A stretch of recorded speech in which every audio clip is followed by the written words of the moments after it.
मित्रों, मनुष्य के जीवन का सबसे गूढ़ और रहस्यमय प्रश्न यही है कि मृत्यु के बाद आत्मा का क्या होता है। क्या सच में आत्मा अपने प्रियजनों को देख सकती है? क्या वह अपने घर लौटती है?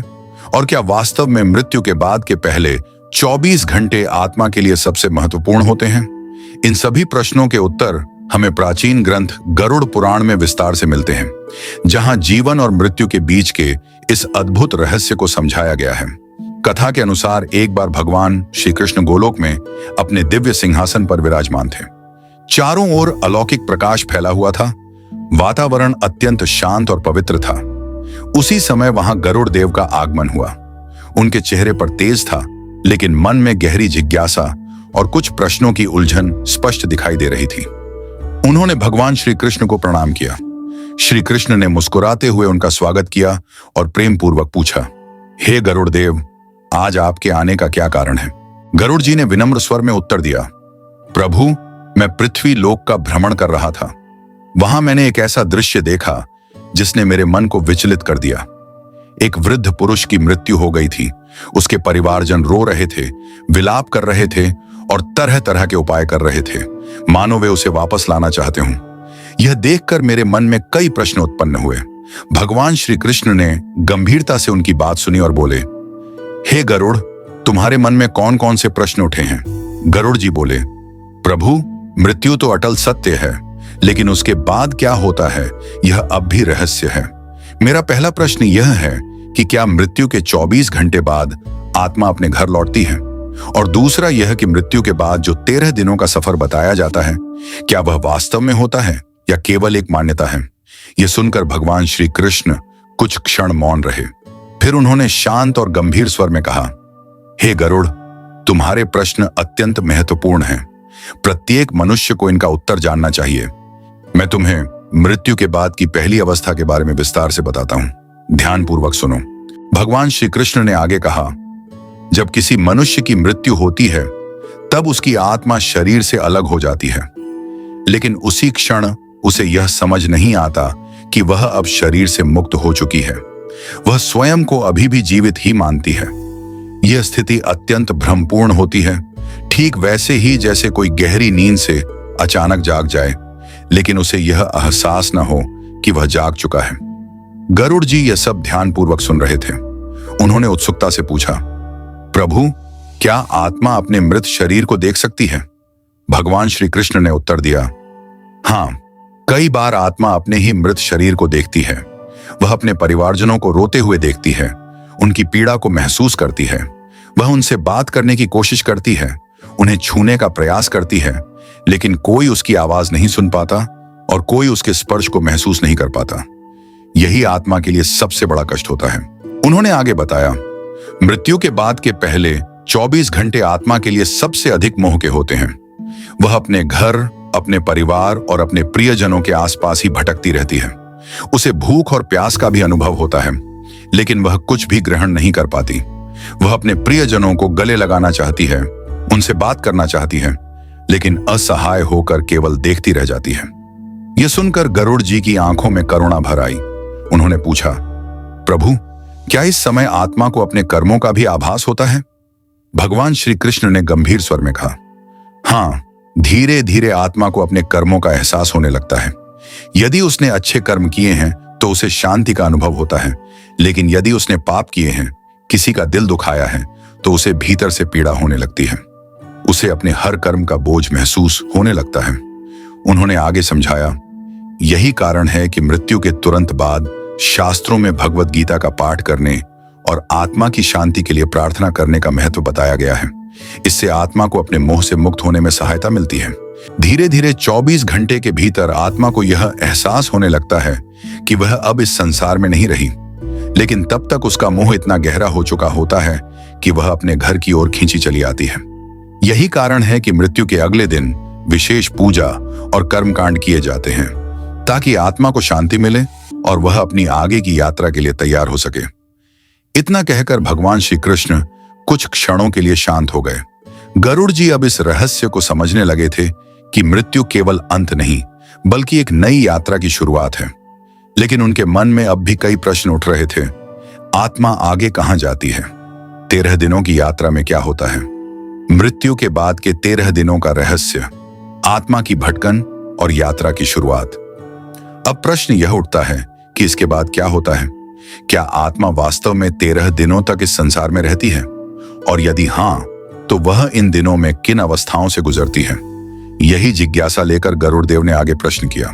गरुड़ जी ने विनम्रता से भगवान श्री कृष्ण से पूछा, हे प्रभु, आपने आत्मा की पहली अवस्था का वर्णन किया, जो अत्यंत रहस्यमय और कष्टदायक है। अब कृपया यह बताइए कि मृत्यु के बाद जो 13 दिनों का समय बताया जाता है, उसमें आत्मा के साथ क्या होता है? भगवान श्री कृष्ण ने गंभीरता से उत्तर दिया, हे गरुड़, ये 13 दिन आत्मा के लिए अत्यंत महत्वपूर्ण होते हैं। इन्हें केवल एक परंपरा या कर्मकांड समझना भूल है, बल्कि यह आत्मा की यात्रा का प्रारंभिक चरण होता है। इन दिनों में आत्मा धीरे धीरे अपने पुराने जीवन से अलग होकर आगे बढ़ने की प्रक्रिया में होती है। उन्होंने आगे कहा, मृत्यु के बाद पहले दिन से लेकर तीसरे दिन तक आत्मा अपने घर और परिवार के आसपास ही रहती है। उसका मोह अत्यंत प्रबल होता है। वह अपने प्रियजनों को रोते बिलखते देखती है और स्वयं भी दुखी होती है। उसे यह समझने में समय लगता है कि अब वह इस संसार का हिस्सा नहीं। गरुड़ जी ध्यानपूर्वक सुन रहे थे। श्री कृष्ण ने आगे कहा, तीसरे दिन के बाद आत्मा की स्थिति में थोड़ा परिवर्तन आता है। अब उसे धीरे धीरे यह एहसास होने लगता है कि उसे आगे बढ़ना है, लेकिन उसका मन अभी भी बंधनों में जकड़ा होता है। वह अपने अधूरे कार्यों, अपूर्ण इच्छाओं और परिवार के प्रति अपने लगाव के कारण आगे नहीं बढ़ पाती। इसी कारण श्री कृष्ण ने समझाया, हिंदू धर्म में तीसरे दिन और 5वें दिन विशेष कर्मकांड किए जाते हैं। ये कर्म आत्मा को यह संकेत देते हैं कि अब उसे अपने अगले मार्ग की ओर बढ़ना चाहिए।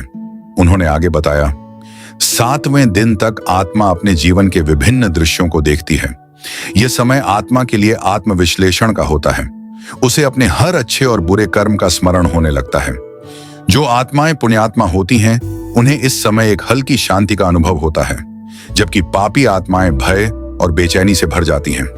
गरुड़ जी ने आश्चर्य से पूछा, प्रभु, क्या इस समय कोई आत्मा की सहायता करता है?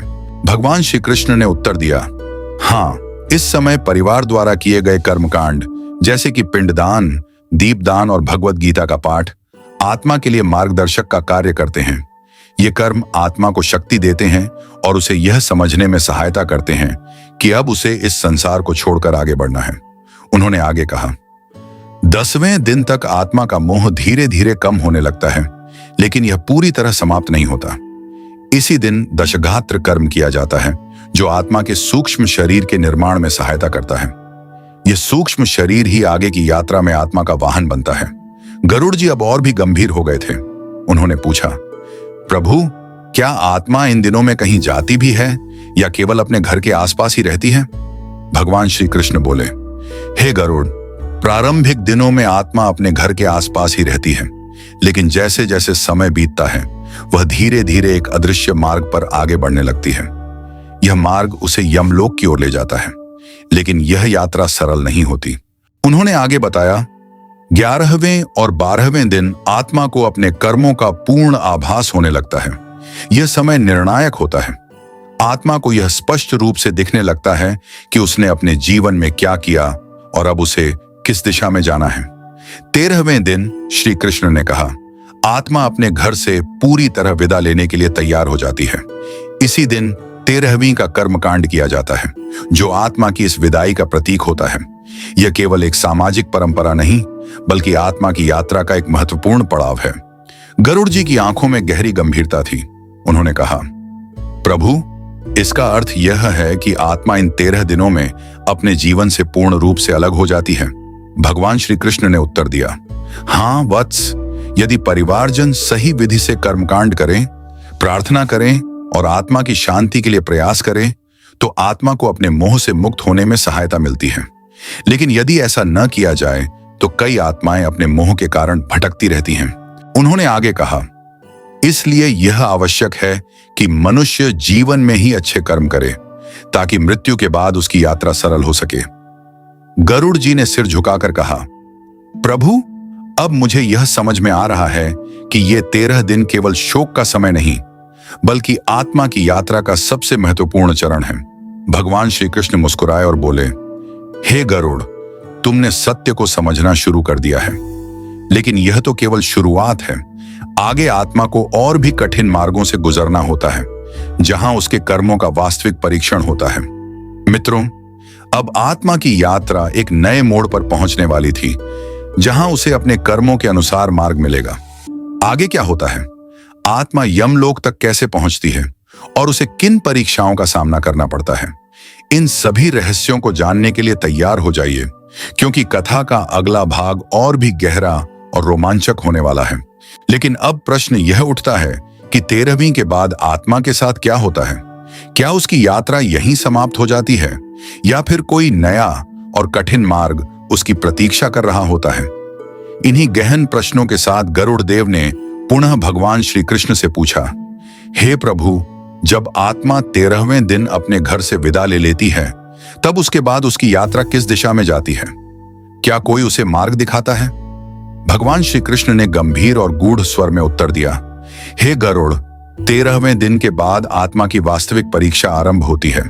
अब वह अकेली नहीं रहती, बल्कि उसे लेने के लिए विशेष दूत आते हैं, जिन्हें यमदूत कहा जाता है। यह सुनकर गरुड़ जी के मन में जिज्ञासा और बढ़ गई। उन्होंने पूछा, प्रभु, ये यमदूत कैसे होते हैं? क्या वे सभी आत्माओं को लेने आते हैं? श्री कृष्ण ने कहा, हे वत्स, यमराज के दूत 2 प्रकार के होते हैं। जो आत्माएं पुण्यवान होती हैं, उनके लिए ये दूत शांत और सौम्य रूप में आते हैं। लेकिन जो आत्माएं पाप में लिप्त होती हैं, उनके लिए ये अत्यंत भयानक और डरावने रूप में प्रकट होते हैं। उन्होंने आगे बताया, जब यमदूत आत्मा के पास आते हैं, तब आत्मा को यह पूर्ण रूप से एहसास हो जाता है कि अब उसे इस संसार को छोड़कर आगे बढ़ना ही होगा। उस समय आत्मा अत्यंत भय और चिंता से भर जाती है, विशेषकर यदि उसने अपने जीवन में अधर्म किया हो।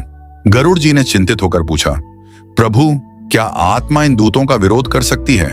भगवान श्री कृष्ण ने उत्तर दिया, नहीं गरुड़, उस समय आत्मा के पास कोई विकल्प नहीं होता। उसे अपने कर्मों के अनुसार ही आगे बढ़ना पड़ता है। यमदूत उसे एक सूक्ष्म मार्ग पर ले जाते हैं, जो यमलोक की ओर जाता है।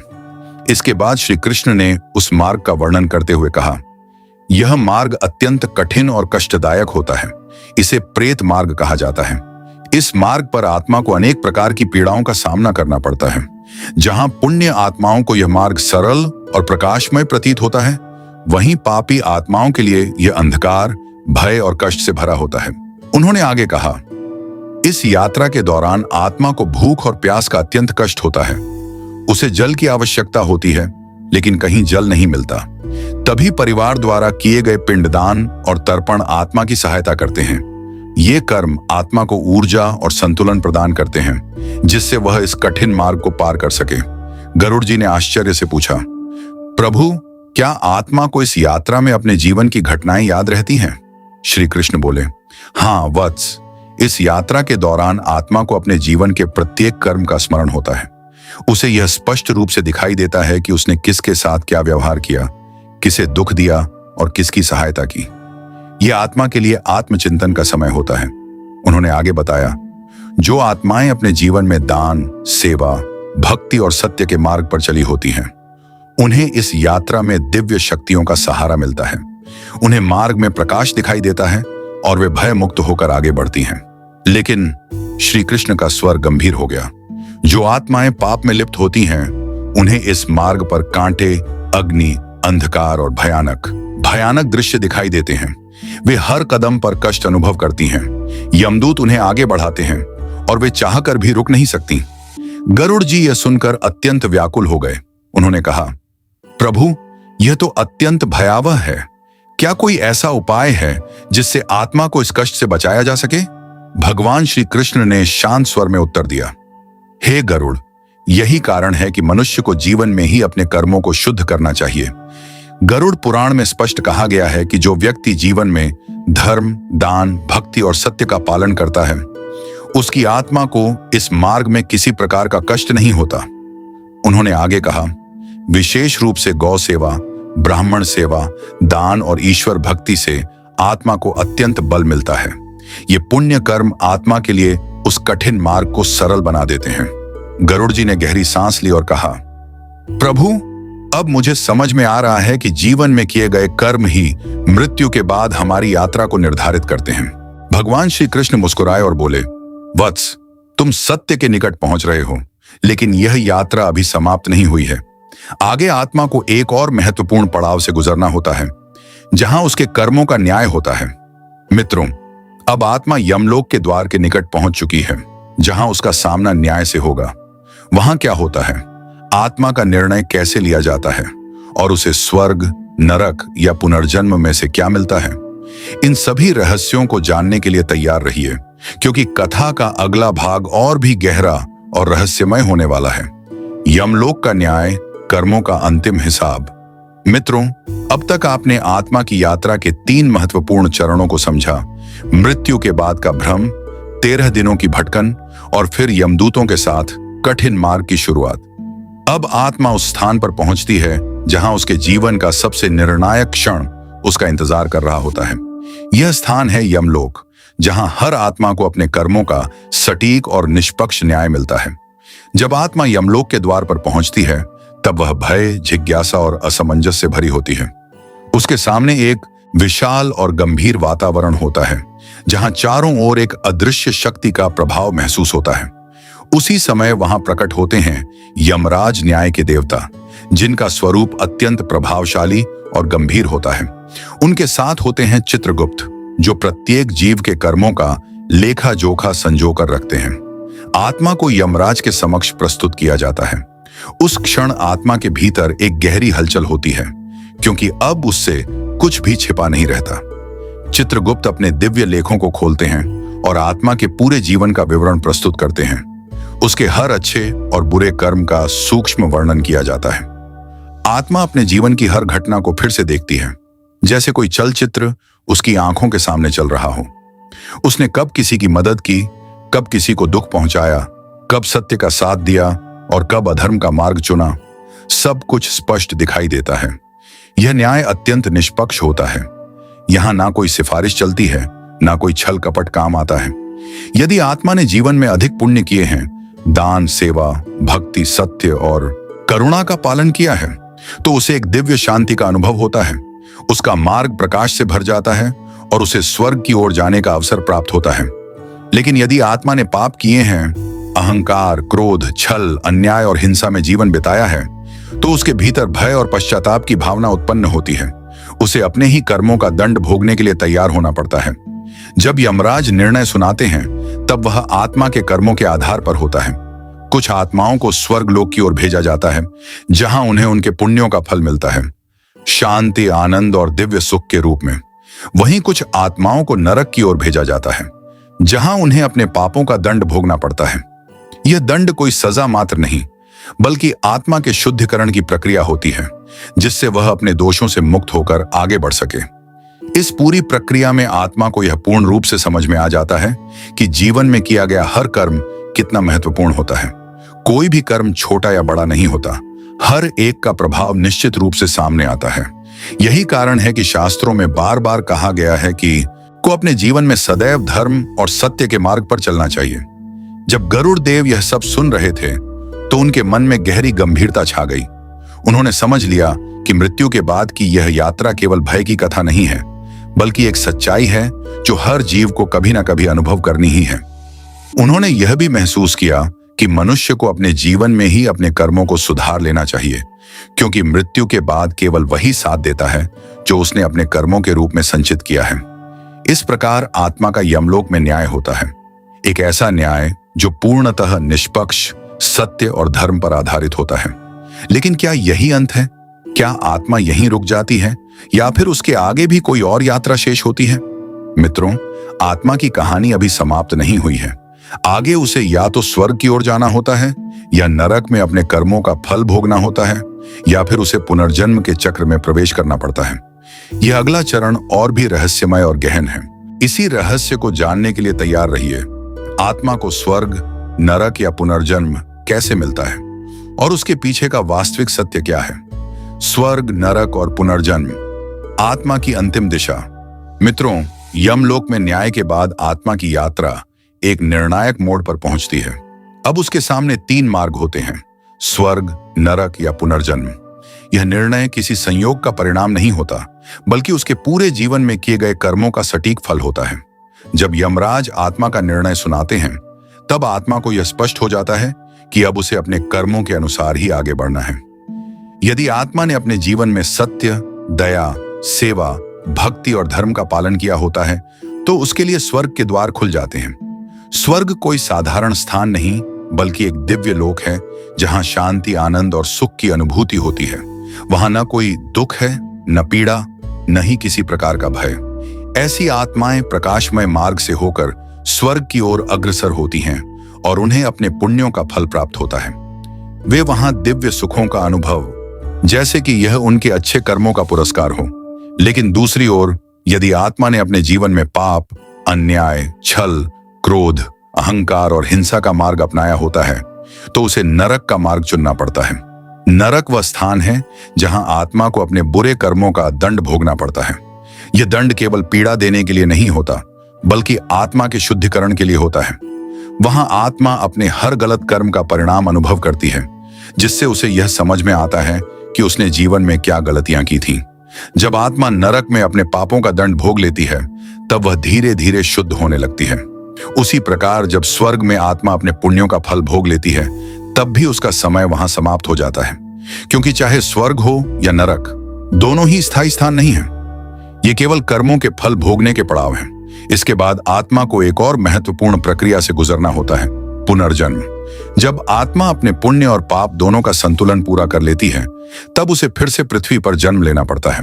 यह पुनर्जन्म उसके पिछले कर्मों के आधार पर तय होता है।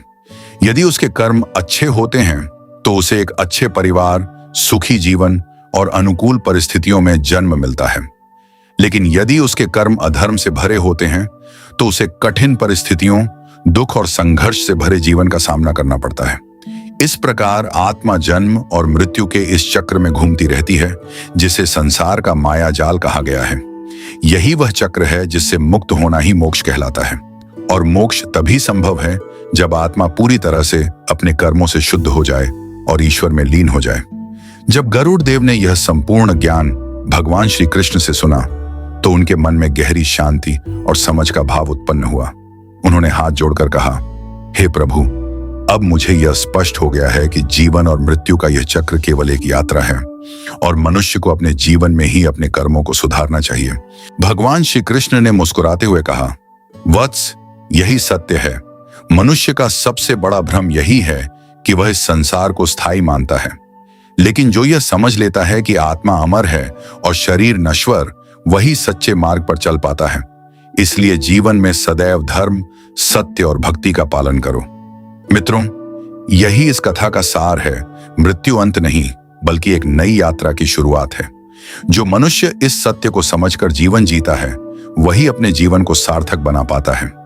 इसलिए हमें चाहिए कि हम अपने हर कर्म को सोच समझकर करें, दूसरों की सेवा करें, सत्य का साथ दें और ईश्वर में विश्वास रखें, क्योंकि अंत में हमारे साथ केवल हमारे कर्म ही जाते हैं और वही हमारी अगली यात्रा का मार्ग निर्धारित करते हैं।